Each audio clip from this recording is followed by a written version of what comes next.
আমরা পড়ার সুবিধার্থে বোঝার সুবিধার্থে টোটাল পেটটাকে আমরা ভাগ করেছি 9টা ভাগে। এই 9টা অঞ্চলকে বলা হয় অ্যাবডোমিনাল রিজন। কি বলা হয়?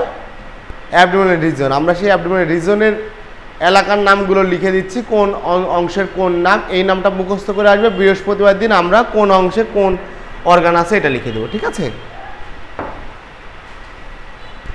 আজকে আমরা অ্যাবডোমিনাল রিজনের কোন নাম এটা লিখে দিব, এটা মুখস্থ করবে। বৃহস্পতিবারের দিন কোন রিজনে কোন কোন অঙ্গ আছে এইটা আবার লিখে দেবো। ঠিক আছে?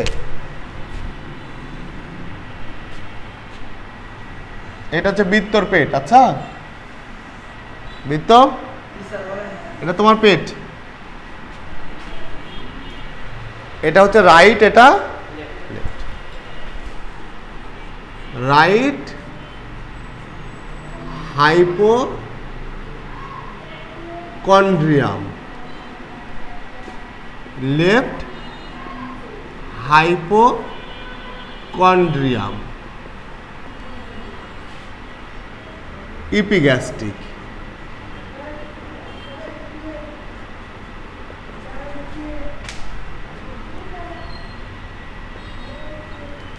এটা হচ্ছে রাইট লাম্বার,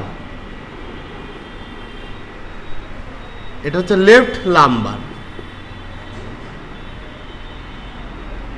এটা আম্বিলিকাল রিজন, এটা আম্বিলিকাল নাভি।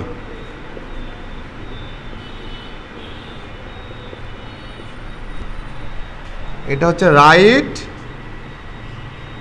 ইলিয়াক ফোসা,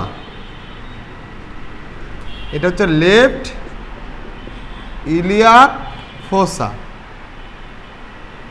এটার নাম হচ্ছে হাইপোগ্যাস্ট্রিক রিজন বা সুপ্রাপিউবিক রিজন।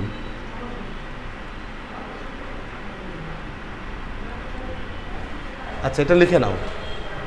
এই যে 9টা 1 2 3 4 5 6 7 8 9 এই টোটাল পেটটাকে আমাদের এই 9টা অংশে ভাগ করা হয়েছে। ঠিক আছে? এটা বোঝার সুবিধার্থে দেখো, নাম হচ্ছে কি রাইট হাইপোকন্ড্রিয়াম। কি নাম? কি নাম? কি নাম? একসঙ্গে বলো, কি নাম? Left hypochondrium. কি নাম? কি নাম? ইপিগ্যাস্ট্রিক। কি নাম? কি নাম? কি নাম? Right lumber. কি নাম? Right lumber. কি নাম? কি নাম? Left lumber. কি নাম? কি নাম? কি নাম? আম্বিলিকাল। কি নাম? আম্বিলিকাল। কি নাম? আম্বিলিকাল। কি নাম?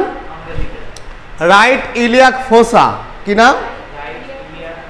Right iliac ফোসা,